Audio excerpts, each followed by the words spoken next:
ಪ್ರಜಾವಂತ ನಾಗರಿಕರೇ, ಈಗಾಗಲೇ ನಿಮ್ಗೆ ತಿಳಿಸಿರುವಂತೆ ಈ ಏನು ಪ್ರತಿಯೊಂದು ವಾರ್ಡ್ಗಳಲ್ಲಿ ನಾಗರಿಕರ ವಾರ್ಡ್ ಸಮಿತಿ ರಚನೆ ಶಾಸನಾತ್ಮಕವಾಗಿ ಸಂವಿಧಾನಾತ್ಮಕ ಕಡ್ಡಾಯವಾಗಿದೆಯೋ ಅದಕ್ಕೆ ನೀವು ಹುಬ್ಬಳ್ಳಿ ಧಾರವಾಡ ನಾಗರಿಕರು ಕೈ ಹೇಗೆಲ್ಲ ಜೋಡಿಸಬಹುದು ಅಂತಂದ್ರೆ, ಕಾನೂನೇ ಹೇಳುವ ಪ್ರಕಾರ 3 ಜನ ಸಾಮಾನ್ಯ ವರ್ಗದವರು ಇರ್ತಾರೆ. ಹಾಗಾಗಿ ಯಾವುದೇ ನಾಗರಿಕ 18 ವರ್ಷ ದಾಟಿದಂತ ಯಾವುದೇ ನಾಗರಿಕ ವೋಟರ್ಸ್ ಕಾರ್ಡ್ ಇದ್ದವರು ಸಂಪರ್ಕ ಮಾಡಬಹುದು.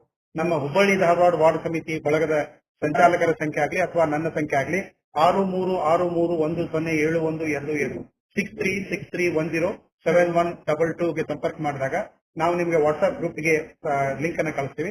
ಇದು ಬಂದು ಈಗ ಸಾಮಾನ್ಯ ನಾಗರಿಕರು ಹೇಳಿದೆ, ಯಾವುದೇ ನಾಗರಿಕ ಹುಬ್ಬಳ್ಳಿ ಧಾರವಾಡದಾದ್ಯಂತ 18 ವರ್ಷ ಮೀರಿದವರು ವೋಟರ್ಸ್ ಕಾರ್ಡ್ ಇದ್ದವರು, ಇದು ಒಂದು ಸಾಮಾನ್ಯ ನಾಗರಿಕರು. ಇನ್ನು ರೆಸಿಡೆಂಟ್ ವೆಲ್ಫೇರ್ ಅಸೋಸಿಯೇಷನ್ ಅಂತ ಹೇಳ್ತೀವಿ, ಅಂದ್ರೆ ನಿವಾಸಿಗಳ ಸಂಘ ಏನಿರುತ್ತೆ ಆ ನಿವಾಸಿಗಳ ಸಂಘದ ಪದಾಧಿಕಾರಿಗಳು ಕೂಡ ನಮ್ಮನ್ನ ಸಂಪರ್ಕಿಸಬಹುದು. ಯಾಕಂದ್ರೆ ನಿವಾಸಿಗಳ ಸಂಘದ 2 ಸದಸ್ಯರಿಗೆ ಇಲ್ಲಿ ಮೀಸಲಾತಿ ಇರುತ್ತೆ.